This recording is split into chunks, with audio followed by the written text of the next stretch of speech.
প্রিয় ছাত্রছাত্রীরা, আশা করি তোমরা সবাই ভালো আছো, সুস্থ আছো। এই ভিডিওটিতে আমি তোমাদের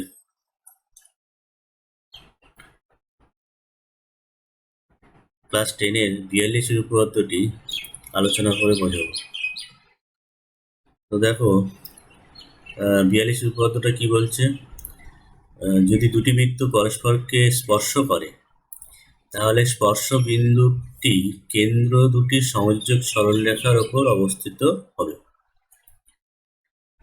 আবার পড়ো, যদি দুটি বৃত্ত পরস্পরকে স্পর্শ করে, তাহলে স্পর্শ বিন্দুটি কেন্দ্র দুটির সংযোজক সরলরেখাংশের ওপর অবস্থিত হবে। কি বলতে চাইছে এখানে দেখো, তোমাদের দুটো ছবি খেয়াল করো।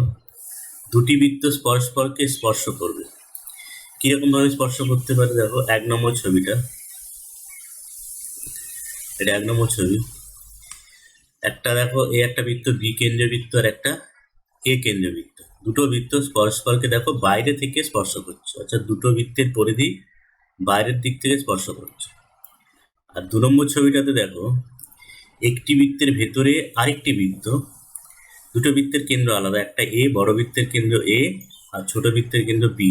এই দুটো বৃত্ত একটি অপরটির ভেতরে, তারা পরস্পরকে স্পর্শ করছে।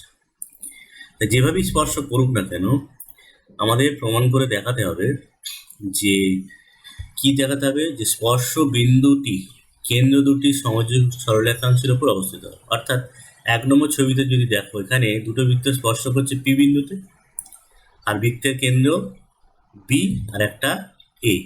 তাহলে আমাদের দেখাতে হবে যে এই স্পর্শ বিন্দুটি যদি এ আর এ কেন্দ্র আর বি কেন্দ্র যুক্ত করি, তাহলে যে সরলরেখা পাওয়া যাবে সেই সরলরেখার ওপরে পি বিন্দুটি অবস্থিত হবে। অর্থাৎ এই এ, পি আর বি এটা একটা সমরেখ হবে, একটাই সরলরেখা হবে। এটা 1 নম্বর চিত্র থেকে। 2 নম্বর চিত্রটাও ঠিক তাই। এখানে দেখো, একটা সরলরেখা অপর সরলরেখার উপর ওভারল্যাপ করছে। অর্থাৎ এখানে দেখো, এ থেকে এপি আর বি থেকে বিপি, মানে বি হচ্ছে ছোট বৃত্তের কেন্দ্র আর এ হচ্ছে বড় বৃত্তের কেন্দ্র। তাহলে এই দুটো বিন্দু যদি যোগ করি, এ আর বি বিন্দু, আর সেটাকে যদি বর্ধিত করি, তাহলে সেই সরলরেখাটা কি যাবে, এই পি বিন্দু যেটা স্পর্শ করছে, বি কেন্দ্রীয় বৃত্ত আর এ কেন্দ্রীয় বৃত্ত যে বিন্দুতে স্পর্শ করছে, সেই বিন্দু তিনটি একই সরলরেখায় থাকবে। অর্থাৎ এ, বি আর পি এই তিনটি বিন্দু একই সরলরেখায় থাকবে, অর্থাৎ সমরেখ। যখন তিনটি বিন্দু বা চারটি বিন্দু একই সরলরেখায় থাকে, তখন তাকে আমরা বলি সমরেখ। তাহলে এইটা আমাদের প্রমাণ করতে হবে। কি করে প্রমাণ করবে? তাহলে তোমরা শুরু করবে কোথা থেকে? না, প্রদত্ত থেকে শুরু করবে। এ ও বি কেন্দ্রীয় দুটি বৃত্ত পরস্পরকে পি বিন্দু স্পর্শ করছে। আচ্ছা, তোমাদের দেখো, প্রমাণটা করার সময় তোমাদের যে দুটো ছবি আঁকতে হবে তার কোনো মানে নেই। যে কোনো একটা, হয় 2 নম্বর না হলে 1 নম্বর, যে কোনো একটা ছবি এঁকে তোমরা প্রমাণ করবে, তাহলেই হবে। তাহলে কি শুরু করবে? শুরু করবে এখান থেকে, যে এ ও বি কেন্দ্রীয় দুটি বৃত্ত পরস্পরকে পি বিন্দুতে স্পর্শ করছে। প্রমাণ করতে হবে কি, এ, পি আর বি সমরেখ, অর্থাৎ একই সরলরেখার উপর তিনটি বিন্দু অবস্থিত আছে, প্রমাণ করতে হবে। এটা প্রমাণ করার জন্য কি করতে হবে তোমাদের? না, পিবি আর পি এ যুক্ত করা হবে। দেখো, এপি আর বিপি যোগ করা হচ্ছে। প্রমাণটা দেখো এবারে কি আছে। এ কেন্দ্রীয় ও বি কেন্দ্রীয় বৃত্তটি পরস্পরকে পি বিন্দুতে স্পর্শ করছে। এই যে পি বিন্দুতে স্পর্শ করছে, তাহলে পি বিন্দুতে স্পর্শ করার ফলে কি হচ্ছে, এই পি বিন্দু দিয়ে একটা স্পর্শক থাকবে, তাই না?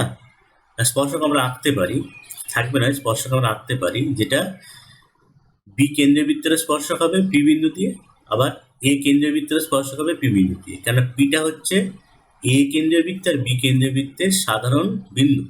তাহলে পি বিন্দু দিয়ে আমরা এমন একটা স্পর্শক আঁকতে পারি, যে স্পর্শকটা বি কেন্দ্রীয় বৃত্তের স্পর্শক হবে এবং এ কেন্দ্রীয় বৃত্তের স্পর্শক হবে। তা সেটাই আমরা আঁকবো, যে পি বিন্দুতে বৃত্ত দুটি একটি সাধারণ স্পর্শক আছে। সেই কারণে আমরা ধরে নিচ্ছি যে সেই সাধারণ স্পর্শকটি হচ্ছে এসটি। এখানে দেখো, এসটি আঁকা হয়েছে। এসটি হলো সাধারণ স্পর্শক, যা দুটি বৃত্তকেই পি বিন্দুতে স্পর্শ করছে। হলো। এইবার দেখো, তোমরা আগের উপপাদ্যটা মনে করো। সেখানে কি ছিল, যে এ কেন্দ্রীয় বৃত্তের এসটি স্পর্শক এবং এপি স্পর্শ বিন্দুগামী ব্যাসার্ধ।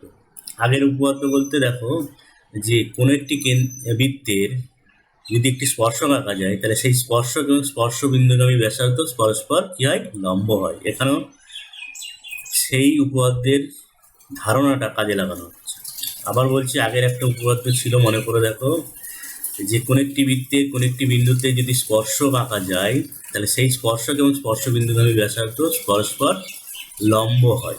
তো এখানেও ঠিক তাই। দেখো, আমরা যখন এ কেন্দ্রীয় বৃত্তের কথা চিন্তা করছি তখন এ কেন্দ্রীয় বৃত্তের পি বিন্দুতে এসটি স্পর্শক আর এপি হচ্ছে স্পর্শ বিন্দুগামী ব্যাসার্ধ। তাহলে এসটির উপরে এপিটা লম্ব, তাই লেখা হচ্ছে। দেখো, এ কেন্দ্রীয় বৃত্তের এসটি স্পর্শক আর এপির স্পর্শ বিন্দুগামী ব্যাসার্ধ, তাহলে এপিটা এসটি এর উপর লম্ব।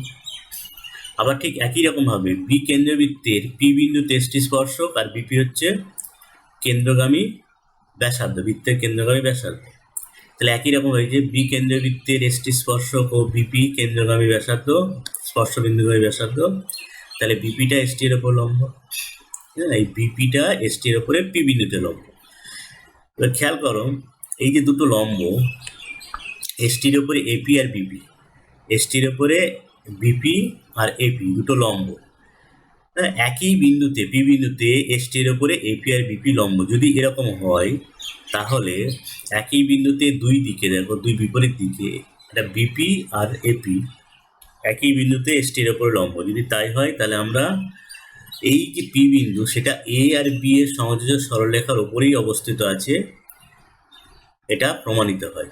কেননা কোনো বিন্দুতে যদি লম্ব হয় দুই বিপরীত দিকে, তাহলে সেই বিন্দু এবং ওই দুটো বিন্দুগামী সমযোজক সরলরেখা একই সরলরেখা হবে। সেই জন্য লেখা হচ্ছে যে এপি ও বিপি একই বিন্দু পি বিন্দুতে এসটি সরলরেখার উপর লম্ব, অতএব এপি ও বিপি একই সরলরেখার উপর অবস্থিত, এবং সেই কারণে আমরা বলতে চাচ্ছি কি, যে এ পি বি ও সমরেখ, অর্থাৎ পি বিন্দু এবি এর সমযোজক সরলরেখার উপরে অবস্থিত। তো এই ছিল প্রমাণ। আশা করি তোমরা প্রমাণটা বুঝতে পেরেছো। যদি অসুবিধা হয় ভিডিওটা বারে বারে দেখবে, দেখে বোঝার চেষ্টা করবে কোথায় সমস্যা হচ্ছে। তারপরেও যদি সমস্যা হয় আমাকে ব্যক্তিগতভাবে জানাবে, আমি তোমাদের সাহায্য করার চেষ্টা করব। ধন্যবাদ।